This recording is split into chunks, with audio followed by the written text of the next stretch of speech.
Gravando. Então, nesse primeiro momento, nós falamos, então, dos fatores sociais da criminalidade.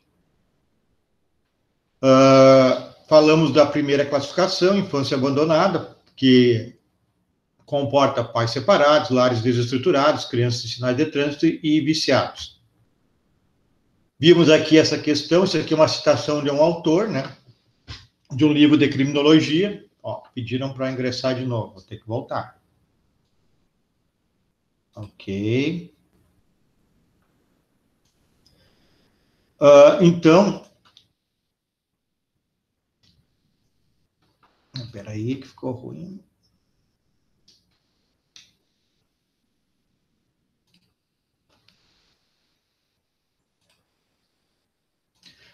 Vimos aqui os fatores, depois vimos a citação aqui de um autor de um livro de criminologia, que está citado lá no polígrafo que eu passei para vocês, que fala que existe, sim, o estudo pode ser verdade, isso aqui não é comprovado, mas pode ser verdade que existe um fator genético para alguém cometer um delito, né? Existe uma glândula que poderia impulsionar, uma impulsiva, né, as pessoas a cometerem crimes, existe mesmo esse estudo, mas também é inegável que os fatores externos influenciam, sim, na prática delituosa da pessoa. Então, quando a gente vê um card desses aqui, que a criança que mora numa casa totalmente desestruturada, vê o pai estuprando e batendo na mãe, na irmã, o pai é alcoólatra, não é viciado em droga, a mãe é prostituta, não tem roupa para ir para a escola, não tem água nem luz. Isso tudo é realidade, existe. Nós não vemos muito bem isso, mas existe. Então, será que é verdade que essa criança ela tem uma 100% de possibilidade da escolha, ou ele sofre influências na hora da escolha? Então, é algo para se refletir, pessoal. Segunda classificação é que podem influir na criminalidade: pobreza, emprego e subemprego.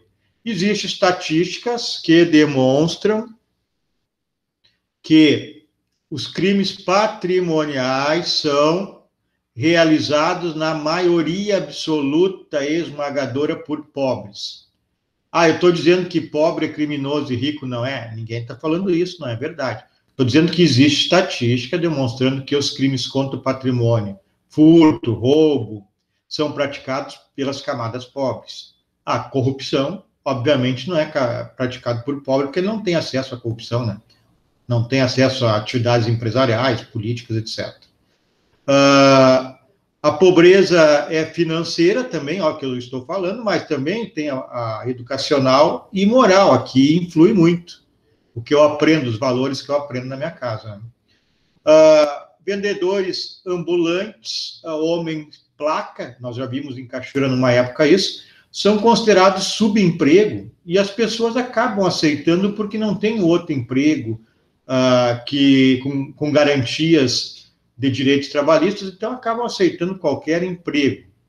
E isso leva para situações desagradáveis, muitas vezes, pode influenciar na prática do crime. Aqui tem uma citação: entre 55 e 90 milhões de pessoas passaram a condição de pobreza extrema em 2009 no Brasil. É de 2009, agora na época de pandemia certamente piorou, devido à recessão mundial resultante da crise financeira internacional.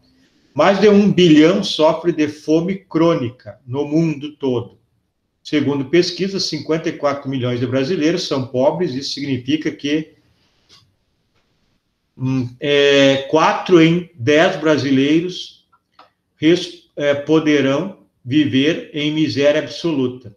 Esta retira o resquício de dignidade humana que a pobreza ainda não subtraiu ao homem, a fome, né, pessoal? Então, a fome, obviamente, também pode influir na prática criminal. Aqui a gente tem um card, né, das crianças, e é normal, nós vemos isso no Brasil, as crianças no meio dos lixões procurando alguma coisa para ver se vendem ou se comem até, inclusive, e até resto de comida a gente vê que comem. Os meios de comunicação também, pessoal, são fatores que influenciam, né? Então, a TV, por exemplo, eu não sou contrário a que a TV tenha que fazer tem que ter um controle, nenhum meio de comunicação. Mas eu sou favorável que os pais controlem os seus filhos. Mas a gente sabe que não há esse controle em muitas famílias, principalmente onde as crianças ficam sozinhas, etc., para os pais trabalharem ou para ir ao mundo. Então, na TV, hoje, a banalização do sexo, o jeitinho brasileiro, o jeitinho de se sair bem, né, de levar vantagem em tudo, isso é banalizado nos meios de comunicação. E isso cria, sim, um sentimento nas crianças, pô, a pessoa se dá bem, né, ela se dá bem, então eu também vou fazer. Então, é um problema que a gente tem nos meios de comunicação, que a solução deveria ser os pais controlarem o acesso das crianças. Mas a gente sabe que nas nossas famílias é difícil. Programas sensacionalistas. Esse é um problema que a gente tem. Nós temos alguns problemas policiais sensacionalistas, que eles acabam influenciando na vida das pessoas. Ou porque mostram o traficante que se dá bem sempre, que é rico, mostram as casas luxuosas na favela, ou quando nos passam uma sensação de insegurança que não é real. Já falei para vocês, e vou esclarecer de novo, é 100% correto que a sensação de insegurança que nós temos, ela é muito maior do que a insegurança real. E isso, um dos motivos são esses programas de TV. Então, todos os dias tu vê lá, programas de TV, na rádio, mataram tantos na cidade, tantos furtos, tantos roubos, e a gente fica apavorado. Mas, na realidade, a insegurança real é menor que esta insegurança que mostra a sensacionalista, né? A sensação de insegurança é maior que a insegurança real. E a internet também possibilitou prostituição, tráfico de drogas, tudo pela internet. Então, também, esses meios de comunicação também, então, são fatores que podem influenciar alguém a delinquir. Habitação, submoradias, né? Uma peça, nós sabemos que nas nossas favelas tem uma peça e diversas pessoas moram juntas. Ali os pais fazem sexo entre eles, ou até com uma filha, um filho, enfim, e todos os outros vendo. Isso acontece. Não adianta a gente querer tapar o sol com a peneira, porque acontece, né? Moram os pais e mais diversos filhos numa peça, vai acabar acontecendo. É um instinto, a questão do sexo. E agora, na pandemia, a gente viu aí diversas reportagens das pessoas nas favelas, aqui em casa, em uma peça e um banheiro, moram 9 pessoas. Então, infelizmente, acontece. Isso acaba sendo um fomento para a prostituição e para o tráfico, né? Essa falta de valor moral, essa situação caótica que vivem, aí o adolescente lá vê o traficante na boa, com a baita de uma casa, e ele lá morando numa peça, vendo o que acontece entre os pais, até pais e filhos. E acaba, então, sendo um fator também que influencia ao adolescente, a criança, até o adulto, a ir para o tráfico. Até eu assisti eu li, pessoal, uma entrevista do Ney. Ney é um traficante, nem, é um traficante do Rio de Janeiro que está preso num presídio de segurança máxima desses federais, desses novos. Ele foi líder do tráfico por muitos anos no Morro Carioca. Segundo ele, não sei se é verdade ou é mentira, mas tem potencial para ser verdade, ele tem um perfil de líder. Isso aí todos falam, polícia, jornalistas.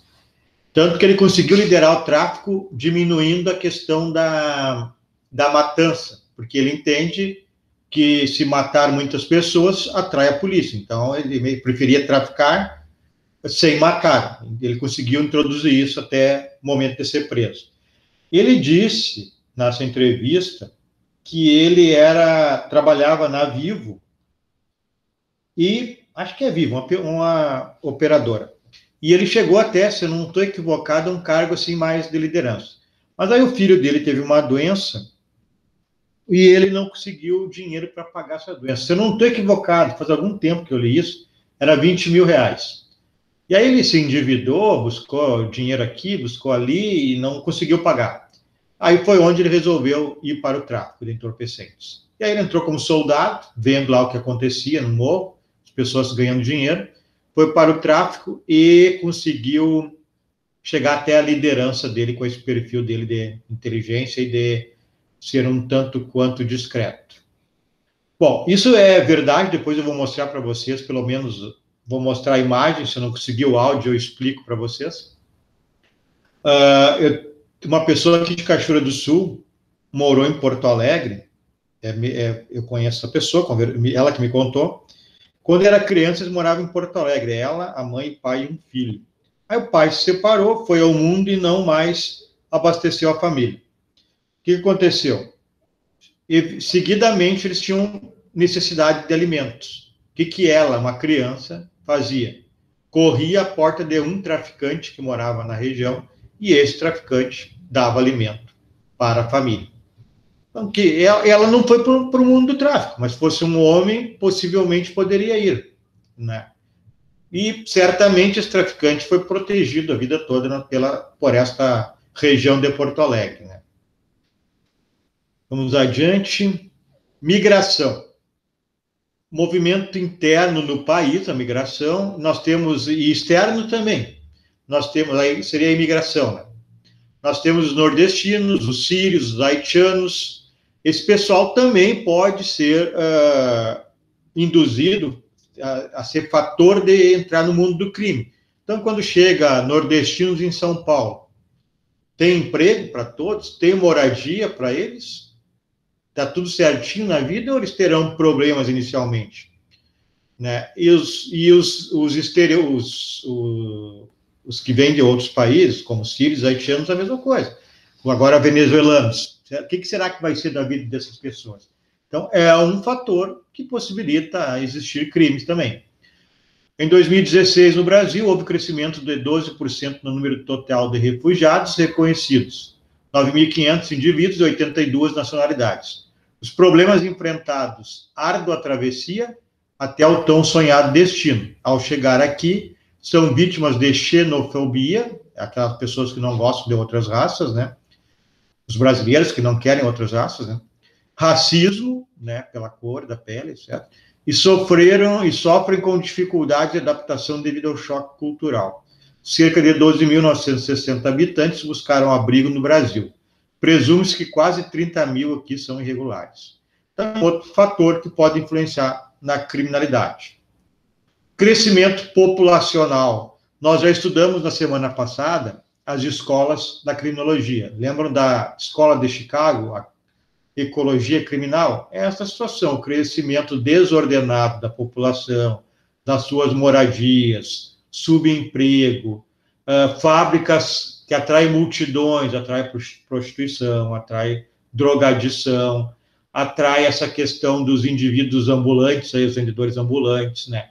Tudo isso são considerados subempregos, a questão da submoradia. Tudo isso, então, são potencializadores para a prática criminal. Preconceito, né? Nós ainda vivemos um choque, ainda vivemos as consequências da escravatura, né? Quando aboliram a escravatura, 1888, esses negros foram largados, né? E aí que nascem as favelas no Brasil, no Rio de Janeiro, e tudo isso afunila hoje ainda os problemas oriundos desta época. Um dos grandes problemas do Brasil atual é ainda a consequência da escravatura. Números de presos, por exemplo, muito maior de presos negros do que brancos. O nível educacional dos brasileiros, do branco, mesmo pobre, é superior ao nível educacional do negro. Eu estou falando assim na educação formal agora. Nós teremos uma aula sobre isso, sobre políticas públicas, mas se o nível médio do brasileiro, não recordo bem agora, é o 9º, 8º ano do ensino fundamental, do branco, do negro, é 2 ou 3 anos abaixo. Isso é uma média que tem. Salários também são abaixos, né, para os negros, então isso também fomenta a possibilidade de criminalidade. Então, aqui tem uma citação: o Brasil ainda lida com a questão da escravatura, dificultando o acesso de negros ao topo da pirâmide social. Após a escravatura, iniciaram-se processos de migração, favelização e instalação da violência nesses espaços. Nós temos uma série de problemas envolvendo a questão do preconceito. E, infelizmente, isso está ocorrendo todos os dias, além dessa questão das dificuldades, das oportunidades para essas pessoas que sofrem ainda o preconceito. Acho que eu não preciso nem comentar, né, pessoal? Todos os dias tem surgido denúncias aí nas mídias, as pessoas não têm mais nem medo de colocar a cara, botam a cara e lançam os seus ódios, né, seus preconceitos contra as pessoas negras, por exemplo. Todos os dias está aparecendo isso na mídia. Além do problema da educação e das oportunidades não ser igual. A educação é um fator positivo e um fator negativo. A educação é o grande trunfo de uma sociedade. Ela transforma a realidade. Só que se não tem educação para todos, tem só para alguns, como nós tivemos no Brasil até pouco, nós temos um problema de transformar negativamente a realidade, né? Existe uma pesquisa que para cada ano de estudo a mais que uma pessoa tem, sobe tantos por cento, não lembro agora o percentual, de renda dessa pessoa. Para cada ano a mais de estudo, a sua renda um dia vai ser superior em tantos por cento, a de quem não tem aquele ano de estudo.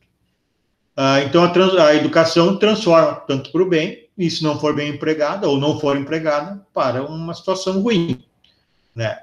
Porque quem não estuda tem menos chances, menos oportunidades, menos trabalho, menos conhecimento, e pode ser um fator para desencadear na criminalidade. Então, a educação não, ela é um fator para diminuir a criminalidade, mas pode também ser um fator para aumentar a criminalidade.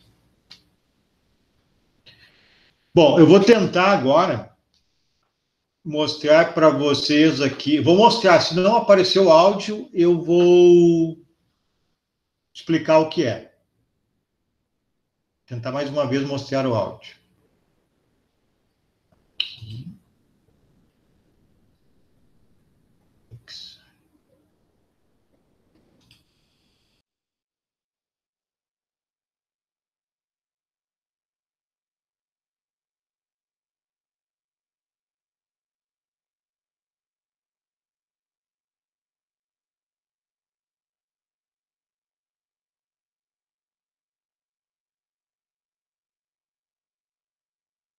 Não tem áudio, professor.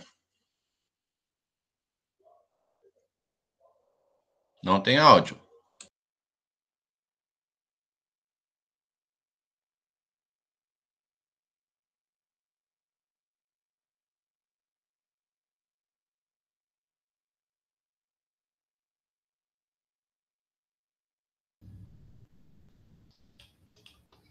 Bom, pessoal, o áudio não vai funcionar, não sei porquê. Então eu vou passar ali um minutinho ou dois, depois eu explico o que é essa situação. Certo?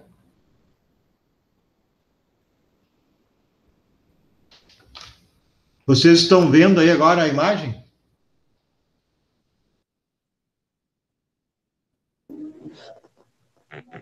Sim. Tá, então vai aqui passar e depois eu explico para vocês.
Bom, pessoal, o que quer dizer aquele slide ali? Vocês estão me ouvindo, né?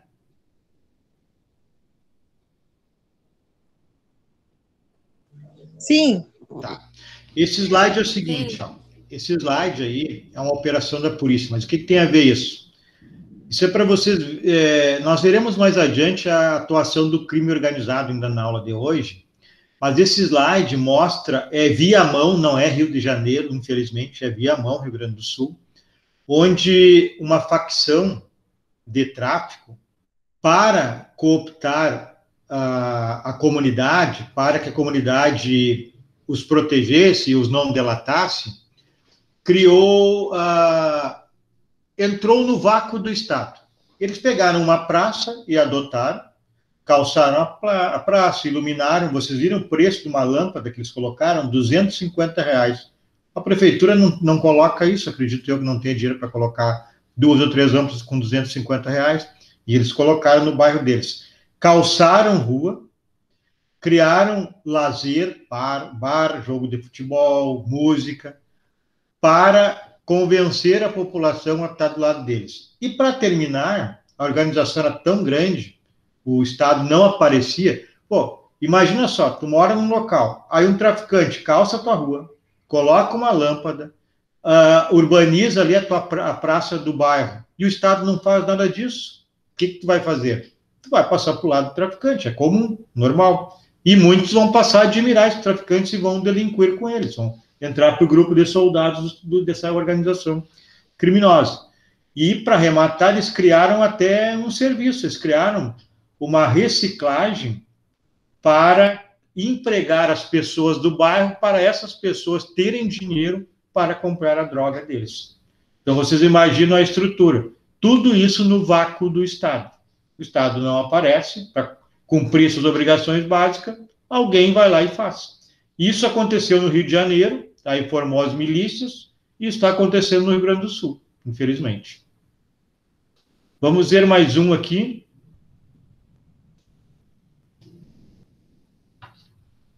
Esse aqui não adianta, que é o áudio, vocês não ouvem, não adianta. Vamos deixar. Certo? Vocês compreenderam o que quis dizer aquele slide ali do vídeo?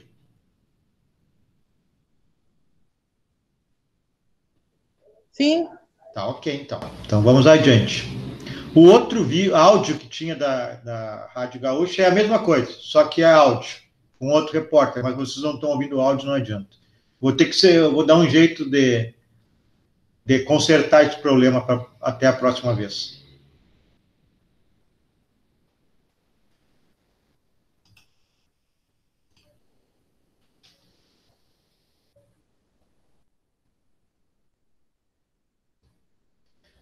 Bom, pessoal, até aqui esses fatores que influenciam na criminalidade, por que tem esse estudo? Em primeiro lugar, porque para saber quais são os fatores que incidem na possibilidade de uma pessoa cometer crimes. Em segundo lugar, e talvez mais importante, porque se eu sei quais são os fatores que influenciam para que uma pessoa pratique o crime, eu posso tentar encontrar mecanismos de prevenção. Então, eu posso tentar prevenir cada um desses fatores. Isso se faz com políticas públicas. Então, vamos adiante.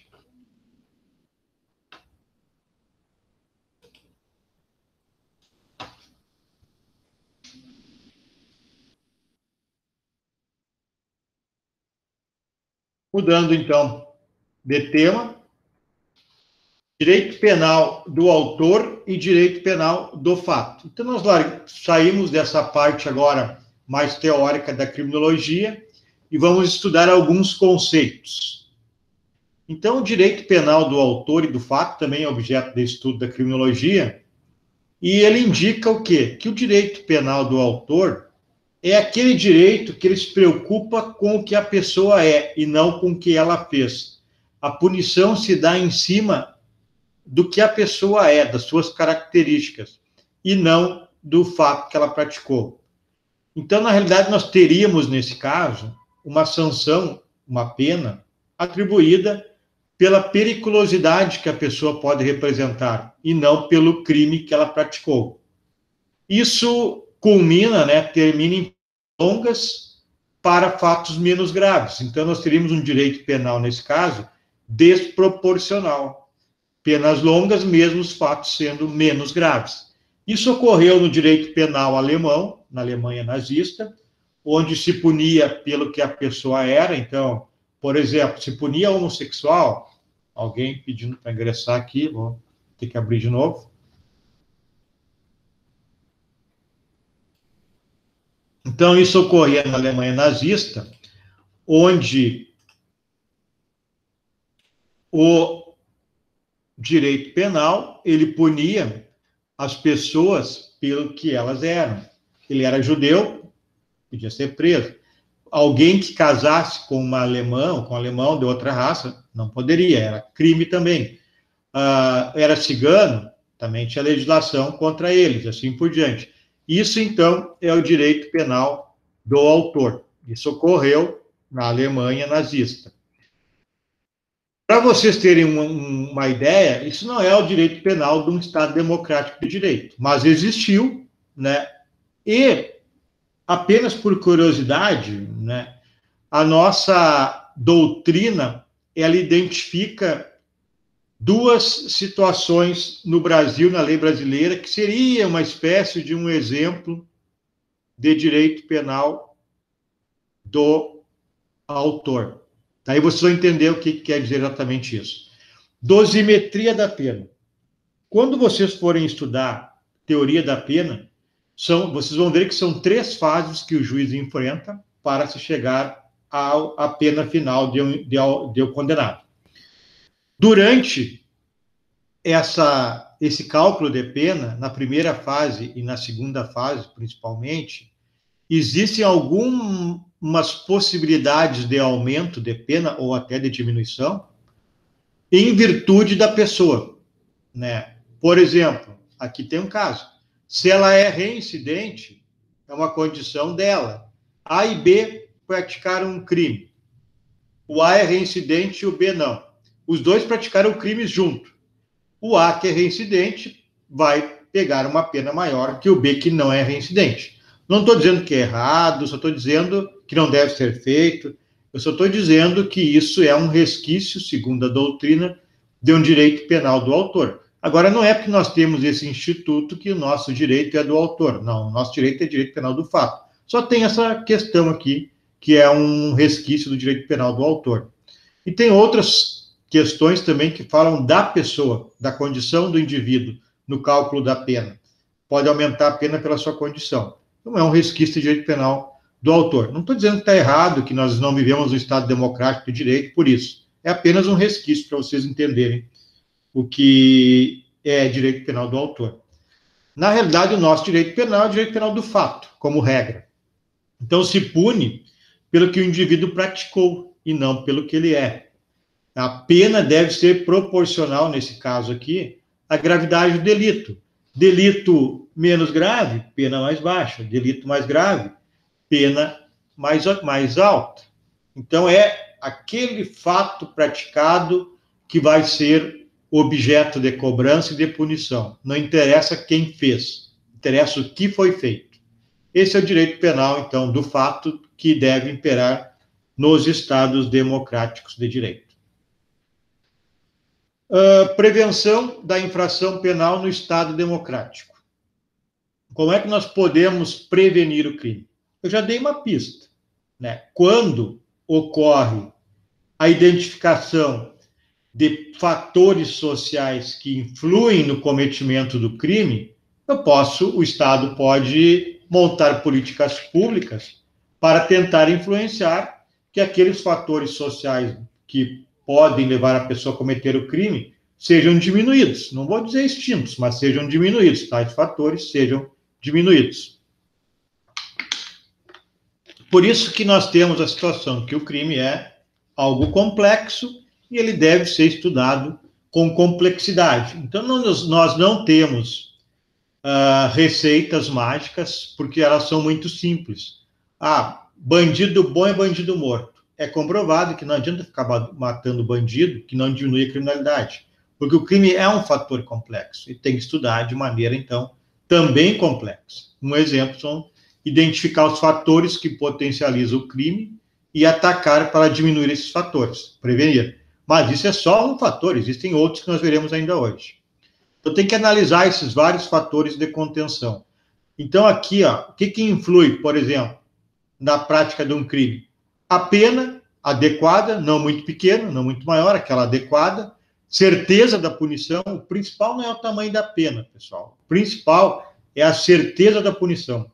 Isso já foi indicado, identificado, no livrinho que ele leitura para vocês, escrito em 1764 pelos Marquês de Beccaria, César de Beccaria, que o tamanho, a quantidade da pena não é o fator principal para inibir o crime. O fator principal, nessa questão da aplicação da pena, é a certeza que vai ser punido.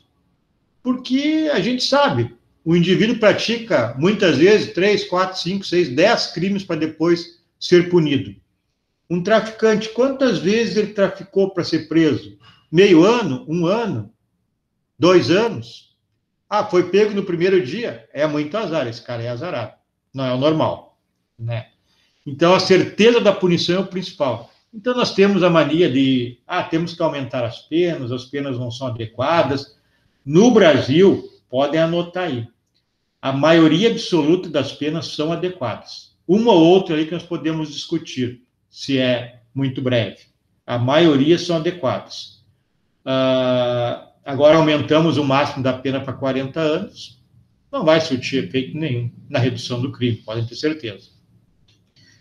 Então, os espaços públicos são importantes, aí nós estudamos na aula passada da Escola de Chicago, relembrem dela. As políticas sociais de inclusão são importantes, tirar as pessoas de todas essas mazelas que nós falamos no início da aula. Iluminação pública é um fator. O desembargador e doutrinador Guilherme de Souza Nutti, ele tem uma obra bem interessante, Segurança Pública versus Direitos Humanos. Eu tenho essa obra. E um dos exemplos que ele dá, que na diversos casos de estupro que ele analisou como juiz, a maioria se dava em local que não tinha iluminação pública.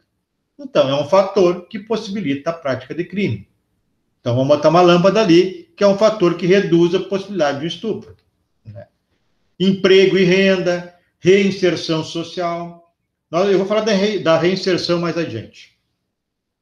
A prevenção ao delito, ela tem uma classificação. Antes de eu entrar aqui, eu pergunto se vocês me ouvem bem, se tem alguma dúvida, se estão entendendo o que eu estou falando. Alguém aí abre o microfone e me fale, por favor. Tá tranquilo, por enquanto. Tudo bem, professor. Tá, ok. Se vocês quiserem tirar alguma dúvida, alguma pergunta, falar de um caso que vocês viram, por favor, falem, que aí eu não fico falando sozinho. É muito ruim essa situação de ficar falando sozinho. Na sala de aula presencial, eu consigo induzir melhor isso, né? Aqui é mais difícil. Então, se alguém quiser falar, por favor, interrompa. Então, a classificação da prevenção. Ela é classificada em prevenção primária, secundária e terciária. A primária é essa antes do crime, com a educação, emprego, moradia, família, direitos sociais. Essa classificação é cobrada em concurso público, pessoal, e exame de ordem. Classificação secundária. Aí é contra a seletividade penal. Nós temos estudos da criminologia, quem escreve muito sobre isso é o argentino Zaffaroni. Não sei se é o maior penalista que nós temos no mundo na atualidade, mas é um dos grandes penalistas que nós temos. O único mal dele é ser argentino, mas a gente tem que suportar, não adianta. Não é xenofobia, tá? É brincadeira. Então, ele estuda muito essa questão. E ele escreve obras, né, demonstrando que tem grupos que são alvos prediletos da atuação de polícia. Não estou aqui falando do policial A, B, C ou D, estou falando de uma regra geral. né? Então, essa classificação da prevenção secundária trabalha esses grupos, né? Por exemplo, a seletividade penal. Então, ele identifica que certos grupos são alvos preferenciais, né, da atuação policial. A gente já viu isso aqui nas nossas aulas. Nós vimos na aula passada, por exemplo, que em São Paulo a Polícia Militar encheu ônibus com mendigos que moravam nas ruas ali do centro de São Paulo, levou para a delegacia, né? Eram, se eu não me engano, 40 e 36, mais ou menos isso, eram negros, os outros, 3 ou 4 eram brancos, e nenhum tinha passagem policial, nenhum teve ocorrência registrada contra eles, aí só deram uma volta de ônibus e a Polícia Militar largou no mesmo local. Por que isso? Por que ir direto nesses grupos, se não, as pessoas nem passagem policial não tinham? Não tinha investigação para dizer que estavam cometendo delitos. São alvos preferenciais, é isso que eu quero me falar. Esses grupos são selecionados para serem os alvos da atuação do Estado. Nós vimos também, um dia desse, na nossa aula, que um comandante de um grupo de polícia militar lá numa cidade do interior de São Paulo fez uma ordem de serviço que as patrulhas deveriam abordar e revistar sempre que houvesse um grupo de 3 pessoas. E escreveu, pasmem, principalmente se houvesse negros juntos. Então, é chato falar isso, as pessoas discordam, mas infelizmente é a verdade, há essa seletividade. Cada vez a gente luta para diminuir, acredito que até possa estar diminuindo com a comunicação que existe hoje, né, com essa questão de gravação por telefone, mas mesmo assim ocorre, a gente vê, né, ocorrendo bastante isso. E a classificação terciária, ela se dá na tarefa de ressocialização. Aí é achar maneiras para tentar ressocializar o preso, o que não é nada fácil e nós já falaremos disso. Alguém quer falar? Eu vi que alguém abriu, hein? Oi, professor. Ellen, estou assistindo ainda alguns episódios também das piores prisões do mundo. Eu tô assistindo muito legal. Também. Tô assistindo também, bem legal, né? Agora eu não me lembro o país, mas bem legal, que é tipo não é uma prisão, eles ficam nos quartos, é que nem um hotel, muito legal. É a prisão mais segura do mundo. Esse aí não é Noruega, não é? Noruega, Noruega. Uhum. Muito legal. Achei muito bacana. Claro que lá é outro nível. Sim. Muito bacana o jeito com que eles ressocializam o preso, né? Muito legal. Sim. Eu não assisti esse ainda, mas eu sabia que era Noruega porque eu já li sobre isso. O primeiro episódio, quem quiser assistir, é no Netflix, as piores prisões do mundo. O primeiro episódio mostra uma prisão no Paraguai. É algo assim estarrecedor, incrível.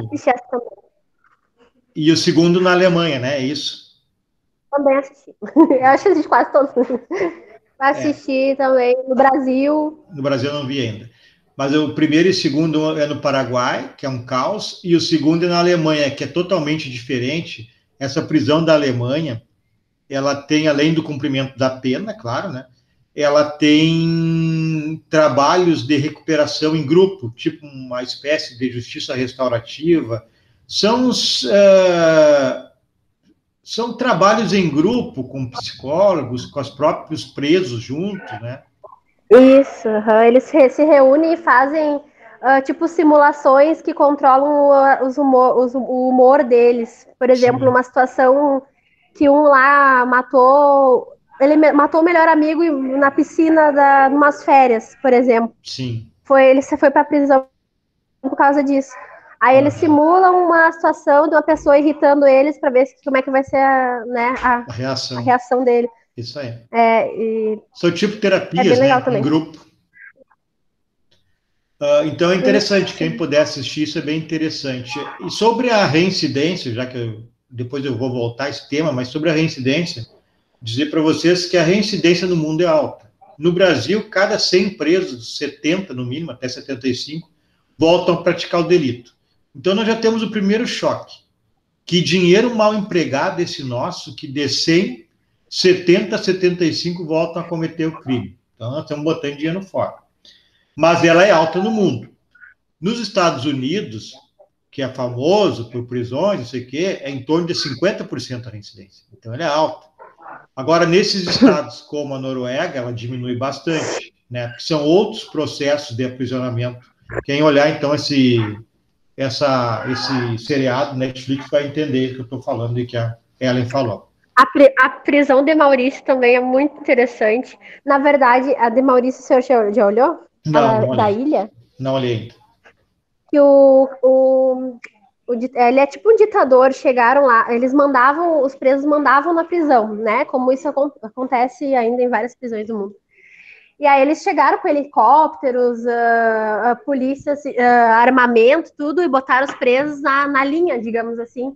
Sim. E eles vivem com medo lá dentro. Qualquer coisa que eles façam que saia do eixo, eles são severamente punidos. Então todo mundo é quieto, o cara chegou lá, eles são bem quietos, tem medo de falar coisas que não devem. Tu vê, assim, o medo que eles têm dos guardas. Eu assisti essa aí, assisti. Dá muito assunto olhar todos esses episódios. Muito... Valeu pela intervenção, Ellen. Bom, seguindo então, modelos de reação ao crime. Nós temos 3 modelos: o dissuasório, ressocializador e restaurador. O dissuasório, ele pretende reprimir o criminoso com a pena. Então, ele inibe a comunidade quando o criminoso é punido, né? Porque, a comunidade vê, olha, o indivíduo cometeu um delito, foi preso, então eu não posso cometer. Essa é a ideia da pena. Não está funcionando, mas é a ideia da pena, quando foi criada, é essa. Esse é o modelo, então, dissuasório. Dissuadir as pessoas, é um efeito pedagógico, né, em virtude da punição. Então, a pena aplicada aos imputáveis, aqueles que podem ser punidos, e aos semi-imputáveis. E aqueles que são inimputáveis, por exemplo, doente mental, que nós estudaremos em teoria do crime, é a medida de segurança, que é uma internação no manicômio judicial. E no presídio, é os imputáveis e os semi-imputáveis. Então, o modelo dissuasório pretende dissuadir que a população pratique delitos, punindo os criminosos. O modelo ressocializador, né, que é aplicar pena, sim, e reinserir na sociedade, evitando-se estigmas. O que é um estigma, pessoal? Eu até acho que tem mais alguma coisa adiante, mas eu já vou falando. Os estigmas dos presidiários é um problema sério que nós temos na ressocialização.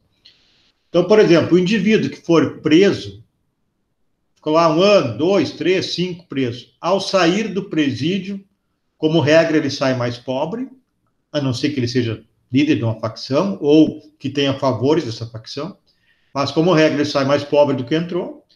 Como regra, ele sai sem amigos, né? Quem é que vai querer andar com um presidiário? Como regra, ele não vai conseguir emprego. Quem é que vai querer dar emprego a um presidiário?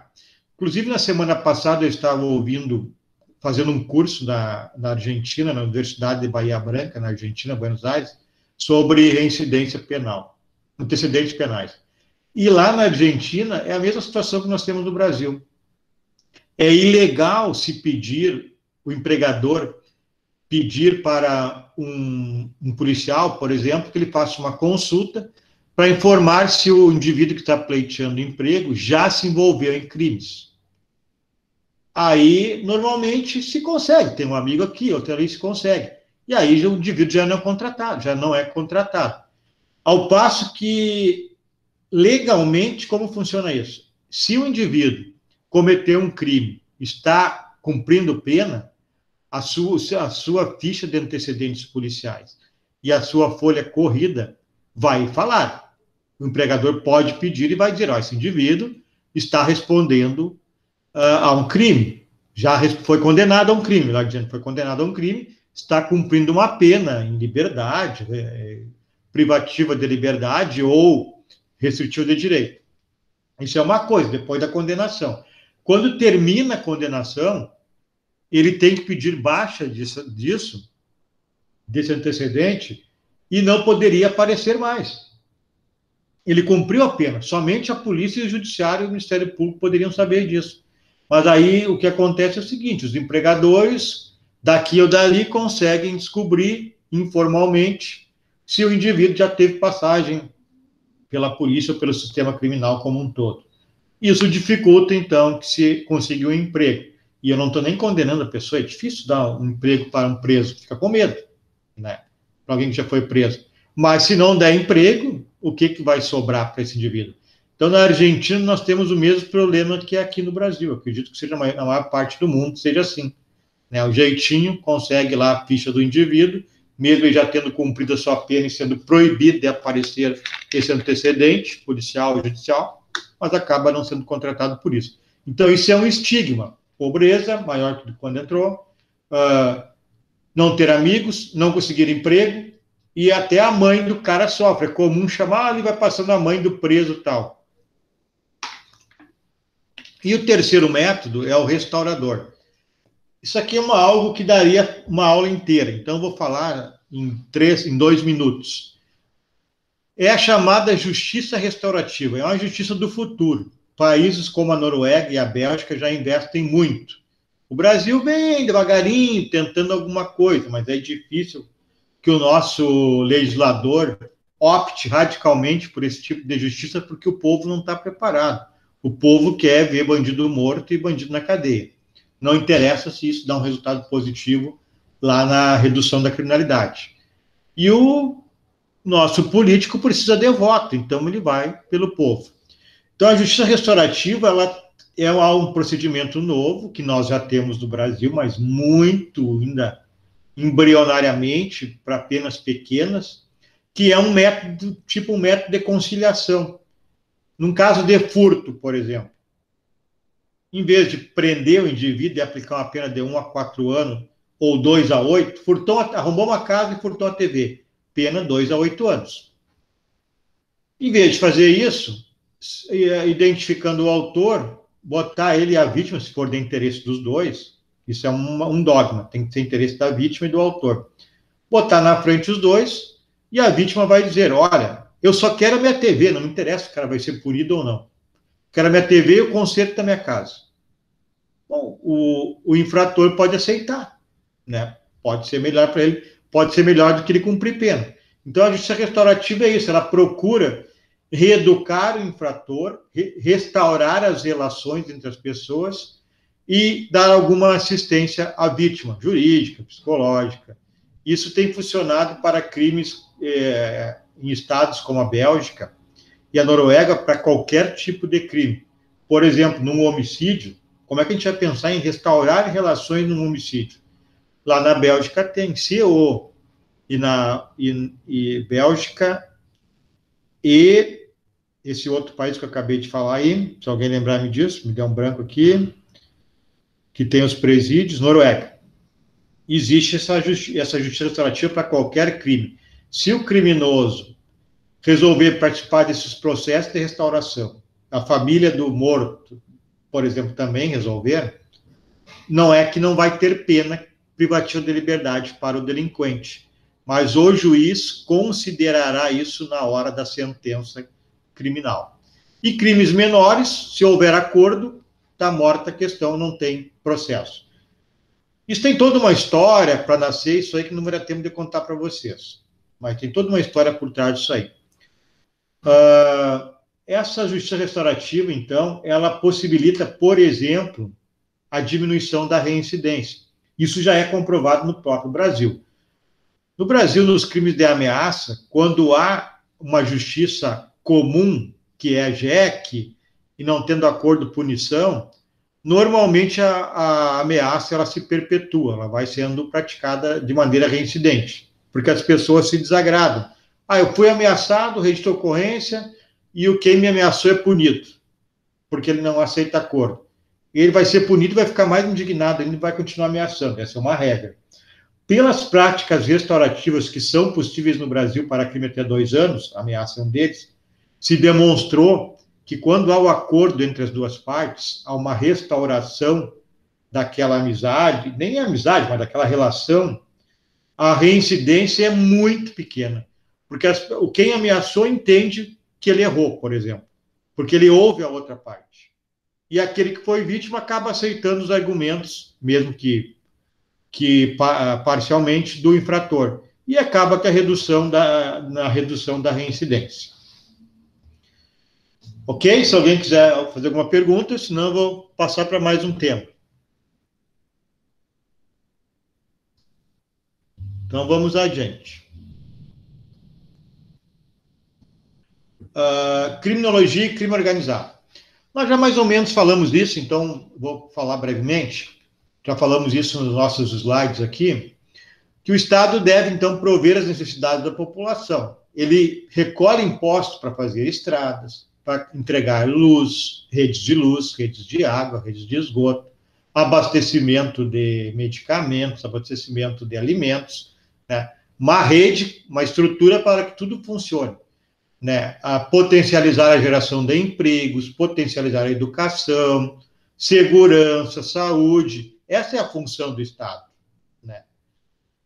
Quando o Estado não ingressa nessa estrutura, ele não cumpre as suas obrigações, digamos assim, não cumpre as suas finalidades, o crime organizado ingressa nesse vácuo, que é o exemplo de Viamão, que eu já falei para vocês, é um exemplo que aconteceu aqui conosco. O Estado, a Prefeitura de Viamão, o Estado do Rio Grande do Sul e o nosso país, o Brasil, não entregou uma rua, não entregou uma praça iluminada, não entregou o trabalho, o crime organizado, o tráfico fez. Então, e aí acaba, né, isso ficando fora de controle, como nos Estados Unidos, e depois de uma coisa, entre aspas, boa para a população, que a população acaba sendo beneficiada, obviamente que eu não estou defendendo isso, né, é óbvio, só estou dizendo que a população acaba aceitando isso porque ela é beneficiada, mas depois vira o jogo, transforma nas milícias que passam a explorar as pessoas, como ocorre hoje no Rio de Janeiro. Quem era bem as pessoas que até tinham uma admiração pelos criminosos no Rio de Janeiro, hoje a maioria repudia as milícias porque elas estão sendo maltratadas pelas milícias. O Brasil é signatário, então, da Convenção de Palermo, e essa convenção, só para vocês terem conhecimento, que define o que é o crime organizado. E o Brasil segue, então, esse conceito, que vocês podem achar lá na internet. Uma classificação aqui sobre organização criminosa, temos dois tipos, tem mais, mas uma das classificações, organização criminosa mafiosa, que são aqueles grupos violentos, que intimidam as suas vítimas, que tem uma hierarquia na sua estrutura, que distribuem tarefas, começa no soldado e termina no chefe, cada um tem a sua função bem definida, tem postos de comando, e eles usam da violência. Normalmente, na sua estrutura, existem agentes públicos, empresários e os executores, que são os soldados, né? Exemplo é mais conhecido, o cartel de Cali, na Colômbia, que é de tráfico. A Camorra, na Itália, a máfia italiana é uma das mais conhecidas, e muitas outras. Japonesa, Yakuza, por exemplo. Temos o tipo empresarial, nesse caso é o oposto. Prepondera o anonimato. Em vez de uso da violência, a máfia empresarial prepondera o anonimato e o emprego de meios não violentos. Na realidade, eles querem somente desviar o dinheiro, né? E não querem chamar atenção, porque eles já têm uma situação social, um status social definido, né? Integrada por empresários, políticos e comerciantes. Ok, pessoal? Está tranquilo? Posso seguir adiante? Ok. Sim. Então, vamos lá. Bom, falar um pouquinho, então, já indo lá para o final da nossa aula, sobre os aspectos criminológicos das drogas, né? As drogas, pessoal, elas foram utilizadas desde os primórdios da civilização. Obviamente que eram drogas naturais, né? Não havia a questão do uso da transformação sintética, laboratorial, mas elas sempre foram utilizadas, né?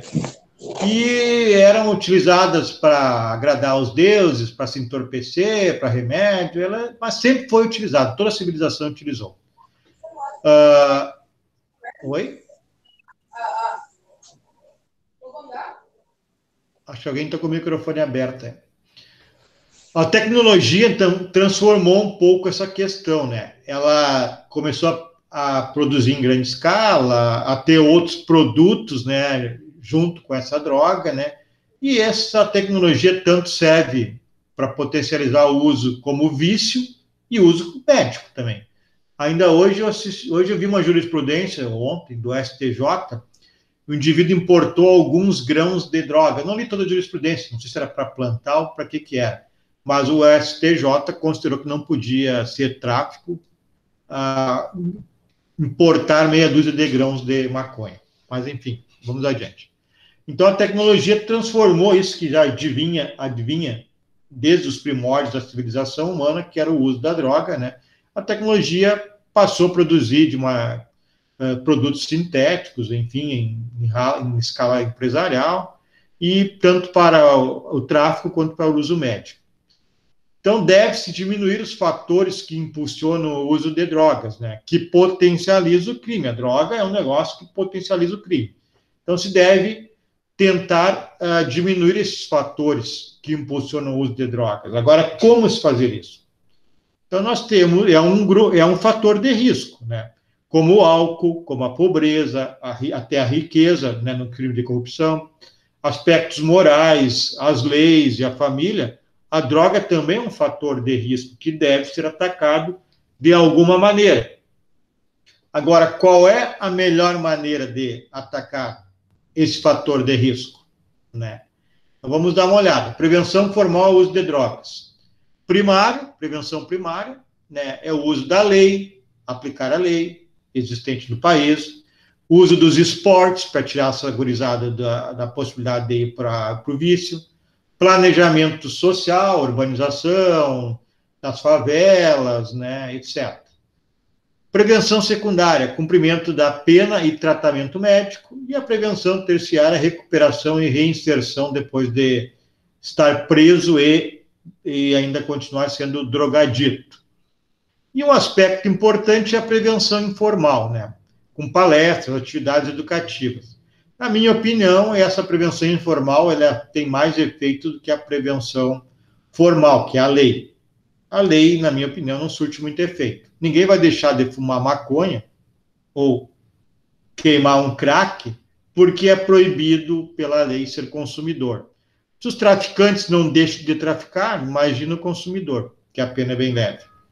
Então, as atividades de prevenção informal, palestras, atividades educativas podem, sim, a educação gera um efeito nas pessoas, mas tem que ser antes de ingressar na droga, é óbvio, né? Uma coisa que vai ser debate no Brasil um dia, já está se começando a falar, é a legalização da droga, né? Por que fumar maconha tem que ser proibido se beber álcool não é proibido? Os médicos falam, inclusive, que fumar maconha é menos grave do que encher a cara de álcool. Então, é uma discussão que vai surgir, ela vem surgindo. Portugal é liberado, Suécia acho que foi, não recordo agora. Holanda é liberado, né? Holanda as pessoas compram a droga e saem na rua fumando maconha. Estados Unidos, que foi o grande iniciador da guerra ao tráfico, os Estados Unidos foi para a Colômbia, disse que ia terminar com o tráfico de drogas lá, foi autorizado pelo governo colombiano. Não terminou com nada e teve que voltar para casa. E hoje são um dos países que estão trabalhando a legalização dos entorpecentes. Uruguai é outro local que foi legalizado. Então, é algo que tem que ser estudado, tem que ser debatido. O que é certo mesmo é que a nossa lei de drogas, a nossa e outras, mas estamos falando da nossa no Brasil, não tem efeito. 40% dos presos são por tráfico. 40% das vagas ocupadas nos presídios é por tráfico. Então, a nossa lei não funciona. Consumo de entorpecentes. Qualquer um consome entorpecente. Qualquer pessoa que quiser comprar maconha hoje, compra em qualquer lugar. Então, que proibição é essa? Então, esse debate tem que vir. Não pode ser um debate ideológico. Hoje não é o momento adequado de debater isso. E nós temos uma dualidade ideológica, né, que desaconselha qualquer debate nesse sentido, né? Então, tem que esperar, tentar modificar essa situação atual aí, dessa ideologização e fazer um debate técnico usando o direito e a medicina, principalmente, para trabalhar essa possibilidade ou não da legalização de entorpecentes. A lei brasileira é a Lei 11.340 de 2006, que notem ali que o tráfico, pessoal, de entorpecentes, ele tem 18 verbos, ó. Não vou colocar todos, só alguns. Ó. Importar, preparar, um probleminha aqui. Importar, exportar, remeter, preparar, produzir, fabricar, adquirir, vender, que é o principal, né? Expor à venda, oferecer, ter em depósito, transportar, trazer consigo, guardar, prescrever, administrar, entregar a consumo ou fornecer drogas, ainda que gratuitamente. Então, a droga, o tráfico está aqui, ó. Entregar a consumo ou fornecer. Então, o traficante é aquele que fornece ou entrega a consumo. Então, a questão da quantidade de droga nem é o primordial. O primordial é o finalzinho aqui, ó, entrega para outros consumirem. Isso quer dizer o quê?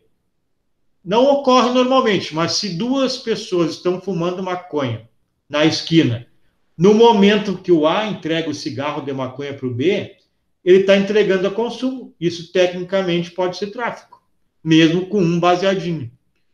E aqui o delito de consumo, artigo 28 da mesma lei, quem adquirir, guardar, tiver em depósito, transportar, trouxer consigo, para consumo pessoal. Por isso que, se dois estão fumando, um passa para o outro, aquele baseadinho de maconha pode ser tráfico, tecnicamente. A pena do tráfico é de 5 a 15 anos de prisão, e a pena do consumidor não tem cadeia, é essa aqui, ó.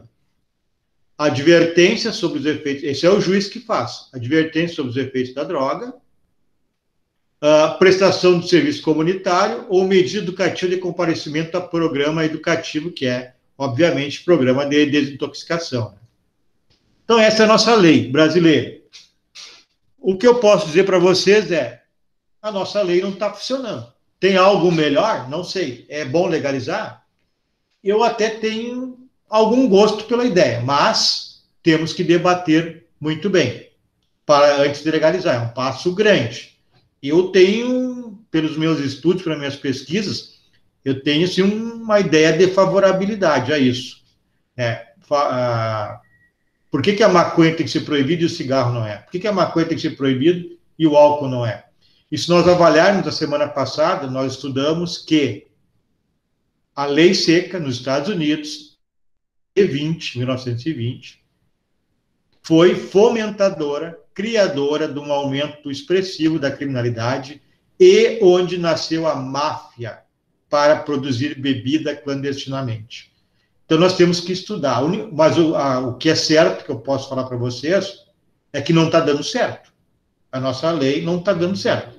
Qual é a melhor solução? Temos que ir para o debate.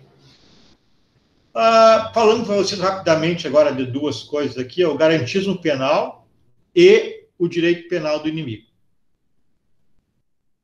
Já temos alguns slides pela frente.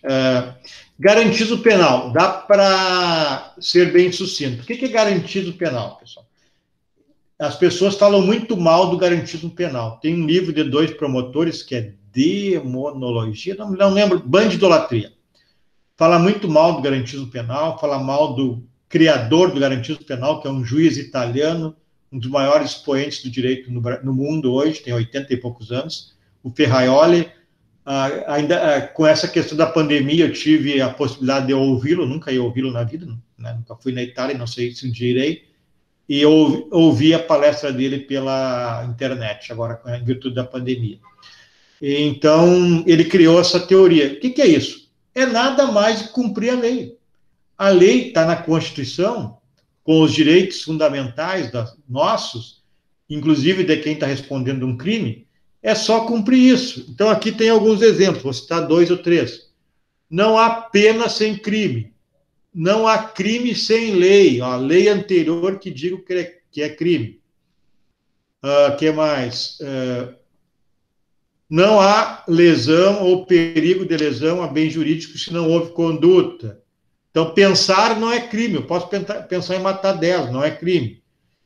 Não se pune conduta sem culpabilidade. E aí por diante. Não há o devido processo legal sem uma acusação formal. Realmente o indivíduo do que ele está respondendo. Isso é o garantismo penal. Nada mais do que observar a lei e as garantias processuais disponibilizadas na Constituição. Ao contrário, temos o chamado direito penal do inimigo, que é uma teoria criada por Gunther Jacobs. Ele baseia-se no contrato social do Jean-Jacques Rousseau. O contrato social é aquela ficção que nós assinamos um contrato, que o Estado vai me dar segurança e eu dou parte da minha liberdade para ele. O Jacobs divide a pessoa em duas categorias: o cidadão e o inimigo. O cidadão é aquele que comete poucos crimes pequenos, ele tem todos os direitos. E o inimigo é aquele que comete crimes gravíssimos ou reincidente, e ele não é cidadão e não tem direito nenhum. Ele tem que sofrer punições severas e não ter os seus direitos fundamentais observados. Esse direito penal do inimigo, ele possibilita o adiantamento da punição. Por exemplo, hoje, se eu comprar uma arma com a intenção de matar alguém, eu posso até responder pelo crime de porte de arma, mas não por tentativa de homicídio, porque eu não tentei matar. Pela teoria do direito penal do inimigo, poderia punir essa pessoa por ter comprado a arma, tanto por porte quanto por tentativa de homicídio. Ela também autoriza restrições às garantias processuais. Por exemplo, nos Estados Unidos, nós podemos ser detidos pelo FBI para averiguações. Não lembro quantos dias. O FBI pode analisar os nossos dados bancários sem autorização judicial. Os nossos sigilos podem ser quebrados sem autorização judicial. Por que isso é ruim? Porque a autoridade policial, ela trabalha no fogo, no flagrante, flaglária, no momento da prática ou dos problemas que estão ocorrendo com a criminalidade, sob a pressão da população. Então, a autoridade policial, ela quer resolver o problema de qualquer maneira, apresentar uma solução. Então, ela analisa as questões durante o problema, durante o fogo, o flagrante, ao passo que o juiz vai analisar no gabinete, com tranquilidade. Então, essa é a vantagem. Por isso que os nossos sigilos somente são quebrados com autorização judicial, porque ele analisa com coerência. Bom, esse fato praticado por esse indivíduo é ensejador da quebra do sigilo bancário? Sim. A polícia tem mais dificuldade de fazer isso, porque ela está num momento difícil, de pressão. Então, às vezes, pode fazer coisas que não deveria. Nos Estados Unidos, então, tem essa possibilidade, porque há o chamado direito penal do inimigo. As críticas são essas, né? Que os principais alvos dessa política de direito penal do inimigo são imigrantes. Por exemplo, temos pessoas presas na prisão de Guantánamo, pelos Estados Unidos, que são dessas pessoas lá da Arábia, que eles não têm nem acusação formal, não sabem do que vão acusar eles, mas só porque eles eram amigos de fulano de tal, foram presos. Isso é direito penal do inimigo. Bom, a questão da pena, pessoal. A pena, ela tem duas motivações. A primeira é prevenção especial e a segunda, prevenção geral. Não está funcionando, vocês já vão ver por como, vão concordar comigo. Prevenção especial é a seguinte: se alguém é preso quando comete um crime, esse alguém vai ter um efeito pedagógico na cabeça dele. Bom, eu cometi um crime e foi preso, então eu não posso cometer outro. E, além disso, em tese, se ele está preso, não pode cometer crimes. Então, nós vimos que isso foi um ideal que surgiu quando criaram as penas, que não tem mais validade. As pessoas estão dentro dos presídios e continuam cometendo delitos na rua. As pessoas estão presas e não têm efeito pedagógico nenhum, elas continuam delinquindo quando saem de lá. E prevenção geral seria na população. A população vê, o indivíduo lá está preso, ele cometeu um crime e está preso, então eu não posso cometer. A gente sabe que a criminalidade só aumenta. Então, os efeitos da prisão não funcionam. Então, é algo que tem que ser estudado e se entender por que está ocorrendo isso. Por que a pena não cumpre a sua função? Não cumpre, né? E a pena de morte, pessoal? Ela tem função de prevenir? Não tem. É comprovado por pesquisas na Espanha e nos Estados Unidos que ela não determina a diminuição da criminalidade. Foi feito na década de 80 a pesquisa nos Estados Unidos e uma na Espanha. As duas demonstraram que a prisão ela não tem efeito de dissuadir a prática criminal. Tanto que o corredor da morte dos Estados Unidos é lotado, né? Sabe disso. E, além disso, nós temos a questão do erro judicial. Nos Estados Unidos era muito comum. Agora tem o DNA ainda que ajuda, mas mesmo assim. Nós temos muitas pessoas que foram mortas ou chegaram às portas de morrer por erro judicial. Foram condenados à morte. E se morrer, não tem volta. Se cumprir 30 anos de cadeia, ainda é ruim, mas ainda tem volta, né? Agora, morrer não tem. É tanta verdade isso que se criaram instituições nos Estados Unidos que de advogados, né, e de pessoas para investigar indivíduos que estão no corredor da morte, se declaram inocentes e analisando o processo deles, tem possibilidade realmente de serem inocentes. Então, tem muitos fatos, muitas situações de pessoas que foram liberadas com a ajuda destas instituições não governamentais que foram criadas para ver essa questão do erro judicial, né? No Brasil, por exemplo, a última pena de morte, no Brasil existiu pena de morte, nós veremos isso a partir da próxima aula após a prova. No Brasil, o último morto enforcado, a pena de morte da forca, foi Coqueira da Mota. Coqueiro da Mota. Coqueiro da Mota era o nome do indivíduo. Esse indivíduo foi enforcado e quando ele estava pendurado pela corda, pelo pescoço, não morreu. O carrasco, que é quem executa, teve que subir nas costas dele, inclusive para ele morrer. Passados alguns anos, se chegou à conclusão, se descobriu que ele era inocente. A partir desta data, Dom Pedro II passou a comutar todas as penas de morte em outro tipo de pena. Então, a pena de morte continua existindo no Brasil, mas Dom Pedro II não aplicou mais nenhuma depois desta. Então, foi a última pena de morte que ocorreu no Brasil e foi injusta. E esse indivíduo não volta mais, né? Para terminar, então, os efeitos do aprisionamento. Superlotação, que gera violência física, sexual, gera a cooptação de soldados para o tráfico, gera os estigmas, né? Quem é preso nunca mais vai ter mais a mesma vida, porque ele vai ser estigmatizado pelo empregador, pelos amigos, pela sociedade, etc. Então, para terminar, trouxe aqui uma citação. Outra coisa que reforça esta imagem negativa do preso e de sua família é a disputa que a população trava com eles por direitos sociais. Muitas pessoas consideram que na penitenciária há mais acessos aos serviços públicos do que fora dela, já que o preso disponibiliza de assistência médica, jurídica, alimentação e moradia, sem fornecer nenhuma contrapartida para a sociedade. O discurso recorrente é que, além da punição não ser adequada com todos esses privilégios, a população tem que trabalhar para sustentá-los.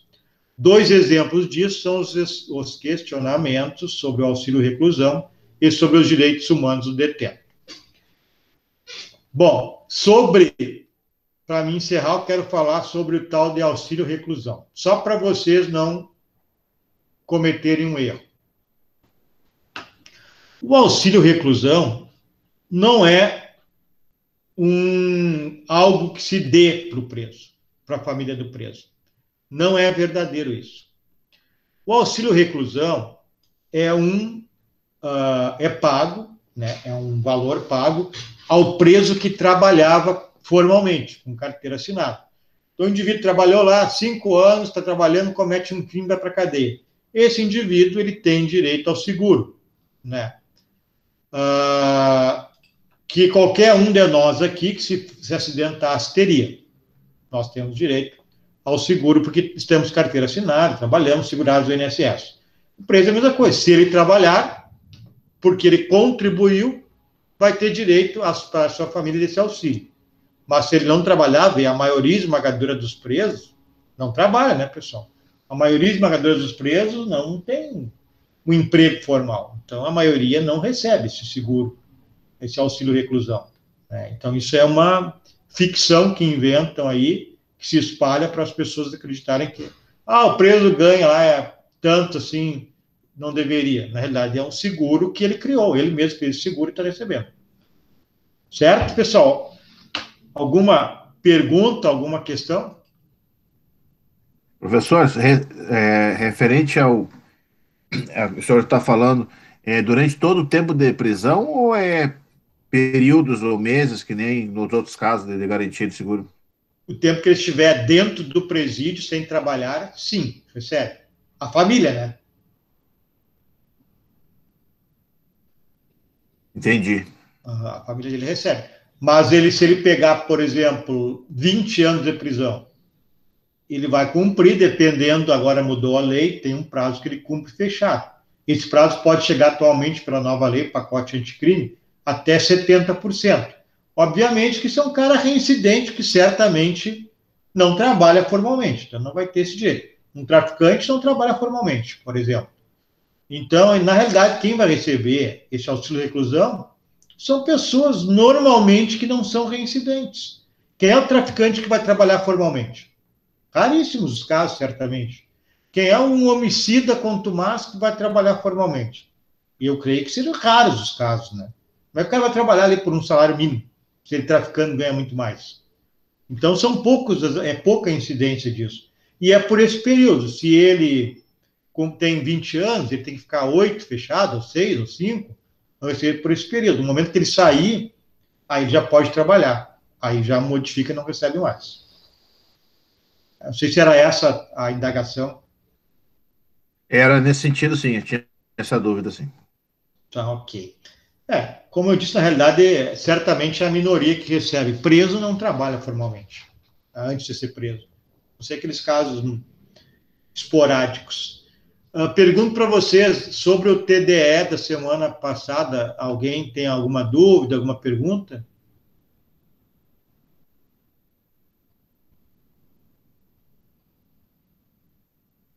Tudo certo, então?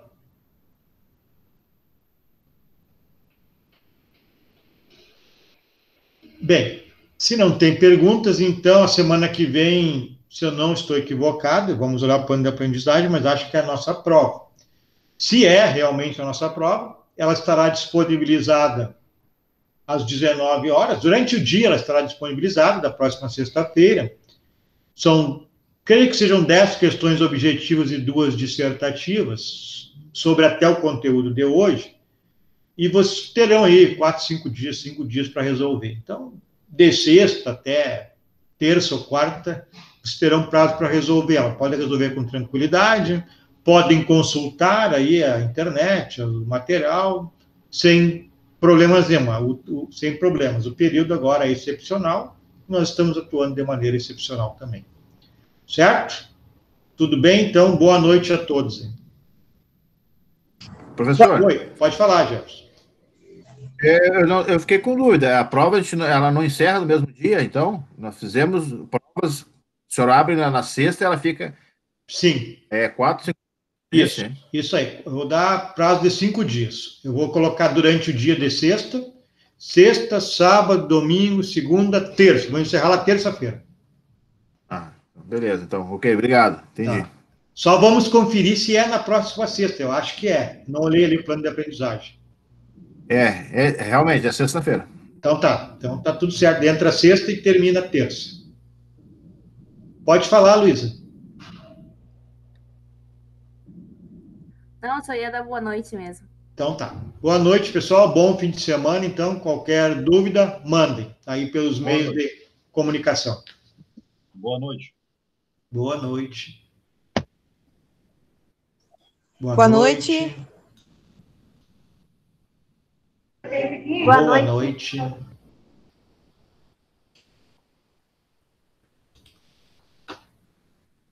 Boa noite, Thaís. Boa noite a todos, então. Saindo.